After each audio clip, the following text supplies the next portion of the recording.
Do you feel like you're doing everything you need to be doing on Instagram and still you're not getting the results that you want from the platform? If you're a small business owner who's trying to grow organically without spending any money on ads, my goal is that we maximize the free version of Instagram because we have given Meta all of our data, all of our attention, all of our eyeballs. The last thing we need to do is give it our hard-earned money. So how can we grow on Instagram without any ads?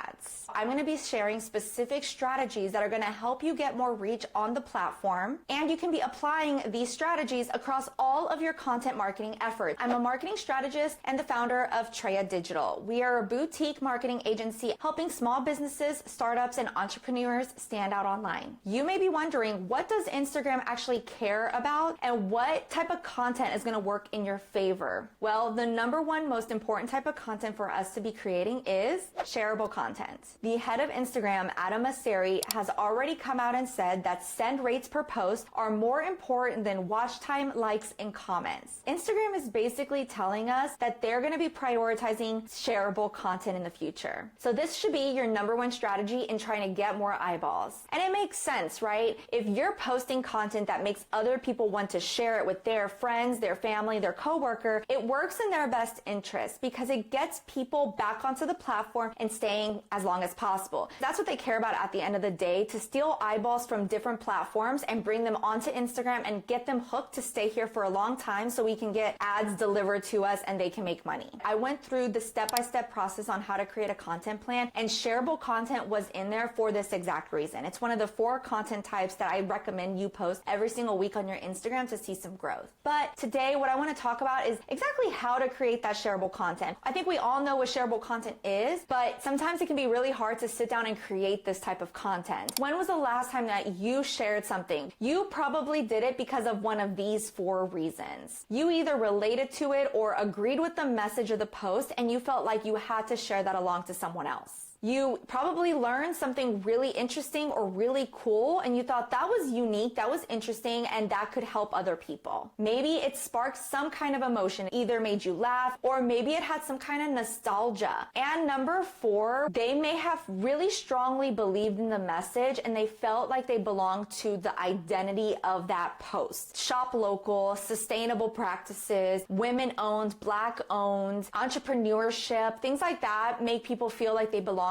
to a group, a community, and they identify as that group. Here are 4 different angles that you can really try to focus on when you're creating this shareable content. You've got trending topics. Think about this like seasonal things like Christmas. It could be pop culture. It could be anything that's going viral right now and a lot of people are talking about. You can use that to your advantage and jump on the trend. The second type would be like aspirational content where you're showing your audience a dream. You know, the wealthy lifestyle. Maybe these are glow ups and different transformations. The other one is emotional connection. This is going to make someone feel something. This could be a sense of pride, a sense of belonging. This could be inspiring, motivational. It could be anger, depending on what audience you're trying to talk to. And lastly, number 4 is educational, but I would say this is more like thought-provoking. You're breaking down something really complex, making it really easy to understand, or maybe you're bringing a unique, fresh perspective that they may not have thought about before. My next recommendation is to choose what method you're going to deliver this piece of content in. This could be a text-based post. It could be interesting stats or data that you share on the screen. It could be a visual story. These are memes. These are GIFs. I call them the POV trend, where you have just some B-roll that's really simple. And then at the top, it says POV, and you can use your target audience. It calls people to you because they identify with that group, and they're going to be called to your post. These are going to give you some ideas on how to move through that thought process and brainstorm ideas for your own business. Another thing that people don't talk about very often,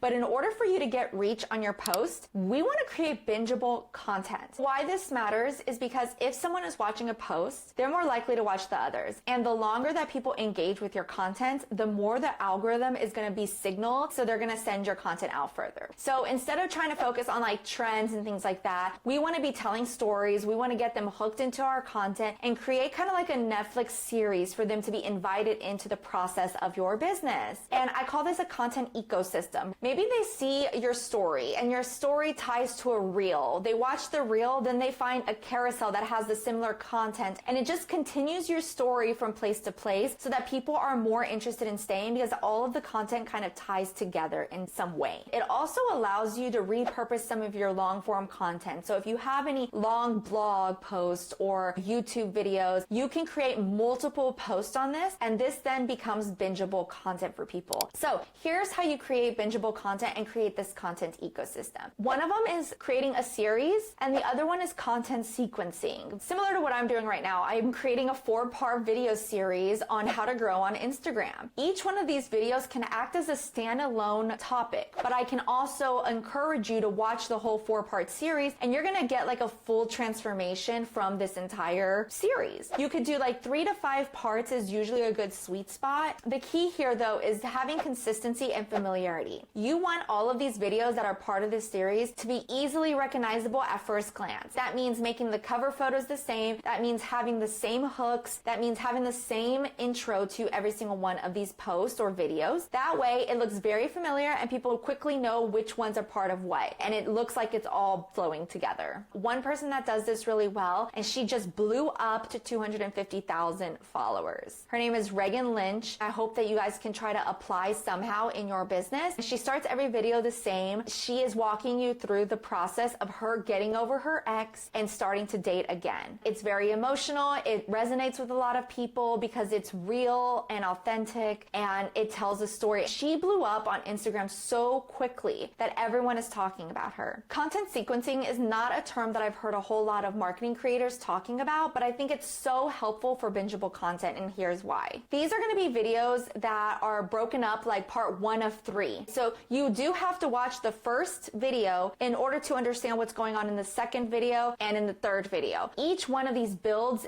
in a linear progression from one to the next. The good thing about this is that if someone comes across your video on part 3, now they're on your page and maybe get hooked on other things on your page. For example, if you're a med spa owner, a good way to use this is through a transformation, a glow up journey, if you will, where you have multiple videos, like maybe it's like a 3-step process to glow up, and every video shows a different part of the skincare journey that someone goes through. If you tie in some kind of emotional angle, like they always suffered from acne growing up, you can kind of walk them through that progression as they get into more confidence and grow as a person. That itself can make you look like an authentic company, but also an expert, because you know what you're doing. You've done it before, and this is the story that you're telling throughout the process. Instagram is also paying attention to how long someone is lingering on the post. A couple different actions that you might not think about is the time that someone is spending on our post, and if they're reading our captions further. The first thing that we need to improve is our hooks. I do want to break down the 3 different types of hooks that I think all of your content should have. Number 1, most important, is going to be the visual hook. The visual hook is going to be the thing that gets them to stop the scroll and gets them to like see it for the first time. A lot of times this is going to be like having a little phrase at the top of your head and sharing exactly what that post is going to be about so that people stop and watch the rest. Another way to do this, if you're not talking, adding some movement into the video or adding bright colors if it's a carousel, something that's going to stop their scroll, big, bold letters, you know, things like that are easy to read. The verbal hook is literally what is being said out loud, and usually it's the first 3 seconds that really matter because that's that moment when they're scrolling and stopping. So if you can get people to linger on your post by just having a good verbal hook, that's going to make a big difference.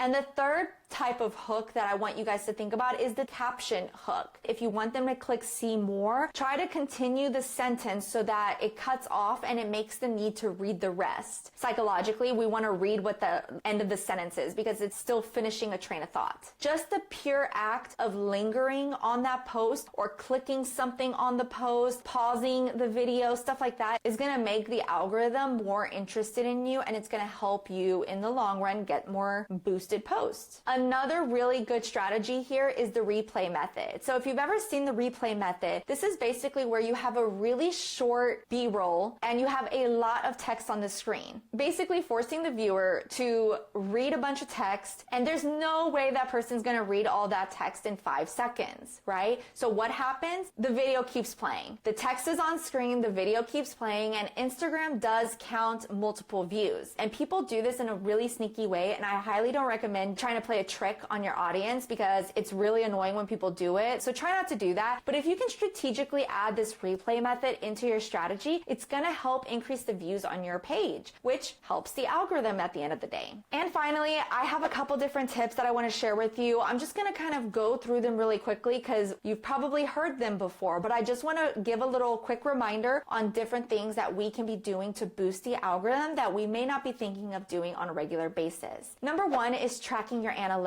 Making sure that on a regular basis, you are going into your analytics and seeing what content performed the best and trying to repurpose that content. For example, if you have a certain topic that does really well, maybe using that in your shareable content or your bingeable content to increase your reach further because you already know people like that type of information. Number two, commenting on your competitors' pages. Whether they're competitors or even just accounts that have similar audiences as yours, huge corporations knew to do this a long time ago. It's like become standard practice, but big corporations will literally go into comments of viral trending content and they'll post like funny little comments about it to get a reaction from people who are reading the comments. So you can do something very similar, and this kind of steals a little attention from that audience. Number three, when Instagram rolls out new features, I highly recommend taking advantage of them and using them, because guess what? They're going to incentivize and encourage you by making it good for you to do so and getting you visibility. I've heard some people go viral just by using trial reels. Start using it and see what happens to your growth. Number four, adding trending audio to all of your posts, even if it's not a reel. If you post a carousel with music on it, chances are it's going to end up on the reels feed. By doing this, you just increased your visibility. So I highly recommend taking advantage of that if you're not adding music to every single post that you create. The other thing that I feel like people don't think about very often is the nearby tabs. So when you go to your reels feed, there is an option in there to toggle in the top left corner that says nearby. Now, it doesn't matter if you're a local business or not. They're going to have a better chance at showing up on the reels tab. Make sure that you do not skip adding your location. The last thing I want to talk about is our carousels.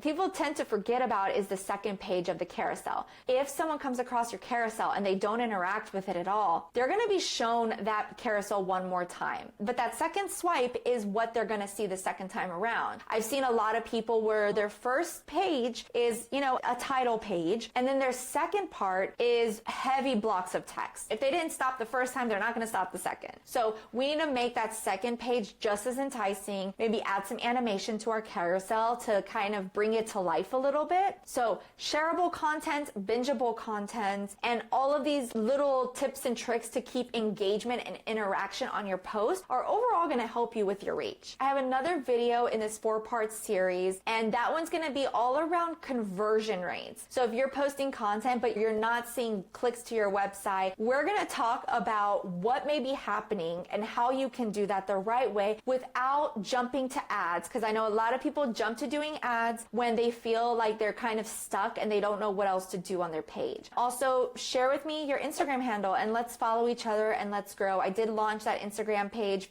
fairly recently, and I'm still trying to get some growth on there myself. So if you like what I have to say here, please follow along on the Instagram page for TREYA Digital, because we are going to be teaching all about marketing tips and tricks. We're going to do branding and strategy, and I really hope to see you there. Thanks so much, guys. I'll see you in the next video.